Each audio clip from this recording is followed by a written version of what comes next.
कभी आपने सोचा है कि आप पूरे दिन कुछ नहीं करते, फिर भी इतनी थकान महसूस होती है, जैसे पहाड़ तोड़कर आए हों।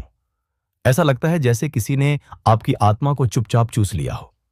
आपकी आंखें भारी, मन अशांत और अंदर से खालीपन का ऐसा अनुभव होता है जिसे शब्दों में बताना मुश्किल है। यह कोई सामान्य थकावट नहीं है, यह एक चेतावनी है। यह वही चेतावनी है जो स्वयं परमहंस योगानंद ने वर्षों पहले दी थी, एक रहस्य जिसे आज भी ज्यादातर लोग नहीं जानते। उन्होंने कहा था, ध्यान दो, कुछ लोग आपकी ऊर्जा को ऐसे चुरा लेते हैं जैसे चोर अंधेरे में घर लूटता है, बिना आहट, बिना आवाज। क्या आप जानते हैं कि कुछ लोग सिर्फ आपके आसपास रहकर आपकी जीवन शक्ति को सोख लेते हैं? हाँ, ये वही लोग होते हैं जो मीठी बातें करते हैं, मुस्कुराते हैं, लेकिन जब वे जाते हैं, आपको ऐसा लगता है जैसे आपने कुछ कीमती खो दिया हो। परमहंस योगानंद इसे सूक्ष्म ऊर्जा का हरण कहते थे। वो ऊर्जा जो आपके तेज, आपकी सोच, आपकी प्रेरणा और यहां तक कि आपके ध्यान की गहराई को भी नियंत्रित करती है। और खतरनाक बात यह है कि यह सब कुछ इतने सूक्ष्म स्तर पर होता है कि हमें पता ही नहीं चलता कि किस पल हमारी ऊर्जा फिसल गई और कब हमने अपने भीतर के अमृत को खो दिया।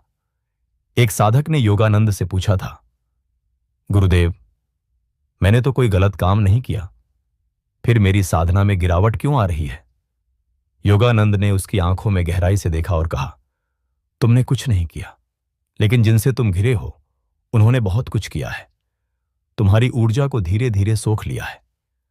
आपके जीवन में भी कुछ लोग होंगे, शायद दोस्त, रिश्तेदार या सहकर्मी, जो आपसे बार बार बात करते हैं, आपकी तारीफ करते हैं, आपकी समस्याएं सुनते हैं या अपनी दुख भरी कहानियां सुनाते हैं। लेकिन हर बातचीत के बाद आपको ऐसा क्यों लगता है कि कुछ अंदर से टूट रहा है? यही है वह सूक्ष्म चोरी, वह सूफियाना लूट जिसे आधुनिक विज्ञान नहीं समझता, पर यौगिक परंपरा सदियों से जानती है। परमहंस योगानंद कहते हैं कि हर व्यक्ति के चारों ओर एक ऊर्जा का क्षेत्र होता है, एक सूक्ष्म आभा मंडल जो न केवल हमारी भावनाओं को दर्शाता है, बल्कि हमारी शक्ति, हमारी चेतना और हमारी आध्यात्मिक अवस्था का भी प्रतिनिधित्व करता है। जब कोई व्यक्ति बार बार हमारे साथ नकारात्मक बातचीत करता है, शिकायत करता है या सिर्फ अपना दुख हम पर थोपता है, तो वह हमारे आभा मंडल में सेंध लगा देता है। और एक बार यह सेंध लग जाए तो ऊर्जा बहने लगती है, धीरे धीरे, लगातार और पूरी तरह से अचेतन रूप में। और यही कारण है कि आप दिन भर कुछ खास नहीं करते हुए भी थकावट से टूट जाते हैं। यही वजह है कि ध्यान में बैठते हैं तो मन चंचल हो जाता है और गहराई में उतरना असंभव लगता है। परम सत्य तो यह है कि हमारी ऊर्जा सिर्फ हमारे कर्मों से नहीं, हमारे संपर्कों से भी निर्धारित होती है। जिन लोगों से हम बार बार मिलते हैं, जिनकी बातों को हम सुनते हैं, जिनकी भावनाओं को हम अपने भीतर जगह देते हैं, वे सब हमारे ऊर्जा के स्तर को बढ़ा भी सकते हैं और लूट भी सकते हैं। और सबसे खतरनाक बात यह है कि कई बार ये लोग खुद को आपका शुभचिंतक बताते हैं। वे आपकी मदद करना चाहते हैं, आपको सपोर्ट करते हैं, लेकिन अनजाने में वे ही आपकी ऊर्जा के सबसे बड़े दुश्मन बन जाते हैं, क्योंकि उन्होंने अपने भीतर की पीड़ा, कुंठा और नकारात्मकता को नियंत्रण में नहीं रखा होता और अब वे उस पीड़ा को आप में ट्रांसफर कर रहे होते हैं। योगानंद की चेतावनी बिल्कुल स्पष्ट थी, जो अपने मन पर नियंत्रण नहीं रखता, वह अपने आसपास के लोगों की ऊर्जा को भी अस्त व्यस्त कर देता है। और इसलिए ध्यान की पहली शर्त है संगति का चुनाव। आप किसके साथ ज्यादा समय बिताते हैं, किसकी बातों को गंभीरता से लेते हैं, किसकी भावनाओं में बह जाते हैं, यह सब बातें आपकी साधना के स्तर को तय करती हैं। एक समय की बात है, योगानंद जी किसी आश्रम में थे जहां एक नवयुवक बहुत ध्यान करता था। उसका चेहरा तेज से दमकता था, लेकिन कुछ महीनों में उसका वह तेज धीरे धीरे कम हो गया। योगानंद ने उसे बुलाया और पूछा, तुम किन लोगों के साथ समय बिता रहे हो? युवक ने कुछ नाम बताए और योगानंद ने गहरी सांस लेते हुए कहा, इनमें से एक ऐसा है जो दिखता तो बहुत विनम्र है, लेकिन उसकी आत्मा क्लेश से भरी है। उसका संग तुम्हारी चेतना को कमजोर कर रहा है। युवक ने जब उस व्यक्ति से दूरी बनाई तो कुछ ही हफ्तों में उसकी ऊर्जा फिर लौटने लगी। क्या आपके जीवन में भी कोई ऐसा है, कोई ऐसा जो हमेशा दुखी रहता है, लेकिन आपसे बार बार जुड़ने की कोशिश करता है?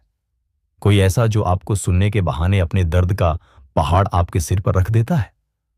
ध्यान से सोचिए। आपका ध्यान, आपकी एकाग्रता, आपकी आंतरिक शक्ति, यह सब आपके भीतर का खजाना है।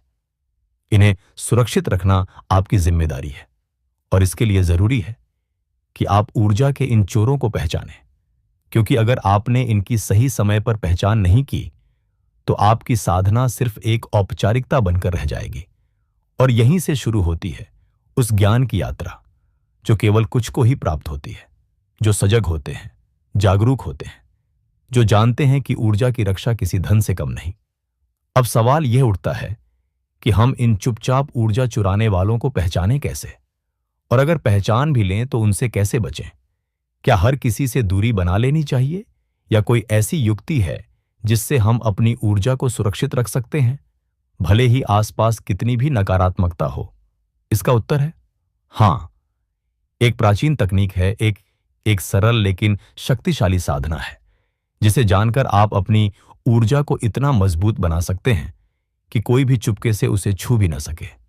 यह तकनीक क्या है, इसे समझने के लिए हमें गहराई में उतरना होगा, और वहीं से शुरू होगा हमारा अगला भाग, जहां हम जानेंगे वो रहस्य जिसे परमहंस योगानंद ने केवल अपने निकटतम शिष्यों को बताया था।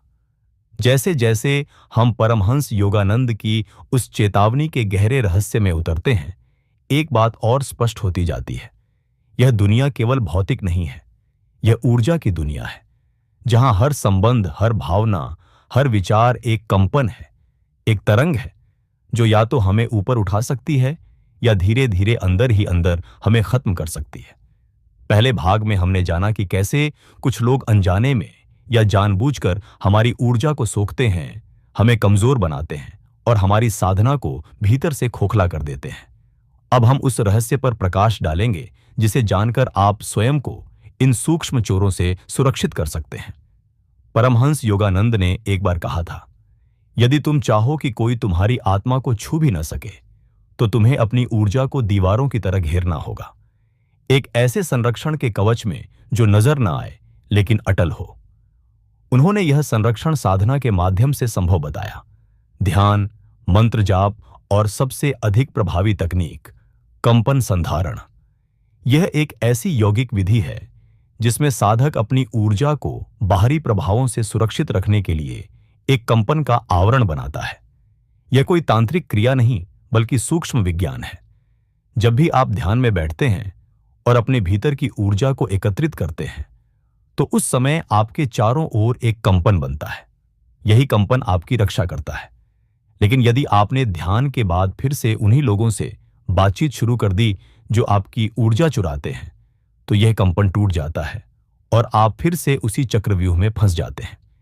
इसीलिए सबसे पहली बात यह है कि ध्यान सिर्फ एक अभ्यास नहीं बल्कि एक आत्मरक्षा कवच है, और इसे टूटने से बचाना उतना ही जरूरी है जितना कि उसे बनाना। परमहंस योगानंद अपने शिष्यों को हमेशा कहते थे, ध्यान के बाद मौन रहो और जब बोलो तो हर शब्द में शक्ति भरो, क्योंकि आपकी वाणी ही आपके ऊर्जा का पहला द्वार होती है। जैसे ही आप किसी नकारात्मक व्यक्ति से बातचीत करते हैं, वह द्वार खुलता है और आपकी ऊर्जा बाहर बहने लगती है। तो क्या हर बार हमें चुप रहना होगा? नहीं नहीं, सही बात के बाद कुछ बाबा नहीं, लेकिन जागरूक रहना होगा। अगर कोई व्यक्ति हर बार आपकी बातचीत के बाद आपको थका हुआ महसूस कराता है, तो वह संकेत है कि वह आपकी ऊर्जा पर असर डाल रहा है। योगानंद कहते हैं, अपनी ऊर्जा को केवल उन्हीं को दो जो उसका सम्मान करें, उसका आदर करें। अब बात आती है कि यदि कोई नकारात्मक व्यक्ति हमारे जीवन का हिस्सा है, जैसे परिवार में कोई, ऑफिस में सहकर्मी या कोई ऐसा जिससे हम दूरी नहीं बना सकते, तो उस स्थिति में क्या किया जाए? यहां पर योगानंद ने विवेकपूर्ण दूरी का सिद्धांत दिया। इसका अर्थ है कि आप उनसे बात करें लेकिन भावनात्मक रूप से खुद को लिप्त न करें। आपकी सहानुभूति सीमित होनी चाहिए, क्योंकि सहानुभूति भी एक ऊर्जा है। यदि आप हर किसी के दुख को खुद पर ओढ़ लेते हैं तो आप स्वयं उस बोझ के नीचे दब जाएंगे। परमहंस योगानंद के अनुसार सहानुभूति का अर्थ यह नहीं कि तुम भी रोने लगो, बल्कि यह कि तुम उसे शांति का अनुभव कराओ और यह शांति तभी संभव है जब आप अपनी ऊर्जा को संभाले रखें। अब बात करते हैं उस यौगिक तकनीक की जिससे आप अपने आभामंडल को इतना सशक्त बना सकते हैं कि कोई भी नकारात्मक कंपन उसमें प्रवेश न कर सके। इसे ज्योति आभामंडल साधना कहते हैं। इस साधना में आप ध्यान की स्थिति में बैठकर कल्पना करते हैं कि आपके हृदय के भीतर एक दिव्य प्रकाश जल रहा है। यह प्रकाश धीरे धीरे आपके पूरे शरीर में फैलता है, फिर आपके चारों ओर गोल घेरे की तरह घूमता है। यह प्रकाश आपको आवृत्त कर लेता है जैसे कोई दिव्य सुरक्षा कवच। इसे प्रतिदिन सुबह और रात को सोने से पहले 10 से 15 मिनट करना होता है। कुछ ही दिनों में आप अनुभव करेंगे कि आपकी ऊर्जा स्थिर हो रही है। लोग आपकी उपस्थिति में स्वयं शांत हो जाते हैं और नकारात्मकता स्वतः ही दूर हटने लगती है। और यह केवल मानसिक कल्पना नहीं है, विज्ञान भी मानता है कि जब आप ध्यान के दौरान किसी भावना या छवि पर एकाग्र होते हैं तो आपका मस्तिष्क उसी प्रकार की तरंगें उत्पन्न करने लगता है। इसका सीधा प्रभाव आपके नर्वस सिस्टम और ऊर्जा क्षेत्र पर पड़ता है। इसलिए यह साधना न केवल आत्मा को बल्कि शरीर को भी शक्तिशाली बनाती है। अब एक और महत्वपूर्ण बात जो परमहंस योगानंद ने कही थी, हर सुबह जब उठो तो खुद से कहो, आज मैं अपनी ऊर्जा को केवल उन्हीं विचारों, भावनाओं और लोगों को दूंगा जो मुझे उच्चतर बनाएंगे। यह एक मानसिक संकल्प है जिसे प्रतिदिन दोहराना आपकी ऊर्जा को एक दिशा देता है। यह कोई तंत्र नहीं बल्कि एक संकल्प शक्ति है। जो व्यक्ति दिन की शुरुआत इस प्रकार करता है उसकी ऊर्जा स्वतः ही सजग हो जाती है और उसे नकारात्मकता से बचाती है। लेकिन यदि आप पहले ही बहुत थके हुए हैं, टूटे हुए हैं और आपकी ऊर्जा लगभग समाप्त हो चुकी है, तो क्या फिर भी आप इस साधना से वापस उठ सकते हैं? हाँ, बिल्कुल। परमहंस योगानंद ने कहा था, कोई भी इतना गिरा नहीं होता कि उठ न सके। यदि तुम्हारे भीतर उठने की इच्छा है तो ब्रह्मांड की सारी शक्तियां तुम्हें उठाने के लिए तत्पर हैं। आपका पहला कदम होना चाहिए मौन साधना। कुछ दिनों तक बहुत कम बोलें, केवल आवश्यक बातें करें। मोबाइल, सोशल मीडिया, अनावश्यक संवाद से खुद को दूर रखें। हर दिन कुछ समय एकांत में बैठें और बिना किसी लक्ष्य के केवल अपने भीतर के कंपन को सुनें। धीरे धीरे आप अपनी खोई हुई ऊर्जा को लौटता हुआ महसूस करेंगे। दूसरा कदम है आभार साधना। जो बचा है उसके लिए आभार व्यक्त करें। जब आप हर दिन सुबह उठकर 3 चीजों के लिए आभार जताते हैं तो आप ऊर्जा के स्रोत से जुड़ते हैं। कृतज्ञता वह शक्ति है जो आपके भीतर पुनः ऊर्जा भर सकती है, चाहे बाहर का संसार कितना भी अशांत क्यों न हो। और अंतिम चरण सेवा। परमहंस योगानंद कहते हैं कि जब आप अपनी ऊर्जा को दूसरों की भलाई के लिए नियोजित करते हैं बिना किसी अपेक्षा के, तो ब्रह्मांड स्वयं आपकी ऊर्जा को कई गुना लौटाता है। इसलिए कुछ समय ऐसे कामों में लगाएं जहां आप बिना स्वार्थ किसी की मदद कर सकें, भले ही वह केवल एक मुस्कान या स्नेहपूर्ण शब्द ही क्यों न हो। और अब अंत में सबसे महत्वपूर्ण बात, यदि आप चाहते हैं कि यह ऊर्जा कभी न टूटे तो संगति बदलें। उन लोगों के साथ जुड़ें जो आपकी ऊर्जा को बढ़ाते हैं, जो आपके भीतर की ज्योति को पहचानते हैं, जो आपके मौन को भी समझते हैं। और उन लोगों से धीरे धीरे दूरी बनाएं जो केवल लेने की आदत रखते हैं बिना लौटाने की भावना के। आपके भीतर अनंत शक्ति है। आप स्वयं एक प्रकाश स्रोत हो, लेकिन यह प्रकाश तभी तक जीवित रहेगा जब तक आप उसकी रक्षा करेंगे। यह संसार ऊर्जा का है, जो सजग है वही सुरक्षित है। तो आज से एक व्रत लें कि आप अपनी ऊर्जा को अंधाधुंध खर्च नहीं करेंगे। आप अपने भीतर के प्रकाश को ऐसे बचाकर रखेंगे जैसे एक दीपक तूफान में जल रहा हो। और जब आप ये कर पाएंगे तब आप न केवल खुद को बल्कि दूसरों को भी अंधकार से प्रकाश की ओर ले जा सकेंगे। अगर आपको यह वीडियो ज्ञानवर्धक लगा हो, अगर आपने महसूस किया कि आपकी ऊर्जा को लेकर कुछ नया जानने को मिला, तो इस वीडियो को लाइक जरूर करें। अपने अनुभव कमेंट में जरूर बताएं कि आपने कब कब अपनी ऊर्जा को बहते हुए महसूस किया है। और हां, इस संदेश को अपने प्रियजनों तक जरूर पहुंचाएं, शेयर कीजिए ताकि और लोग भी इन सूक्ष्म चोरों से खुद को बचा सकें। और अगर आप ऐसे ही गूढ़, दुर्लभ और गहराई में उतरने वाले विषयों को जानना चाहते हैं तो हमारे चैनल को अभी सब्सक्राइब करें। अगली बार फिर मिलेंगे एक और रहस्य के साथ। तब तक के लिए अपने भीतर के प्रकाश को बचाए रखिए और याद रखिए, जो जाग गया वही बच गया।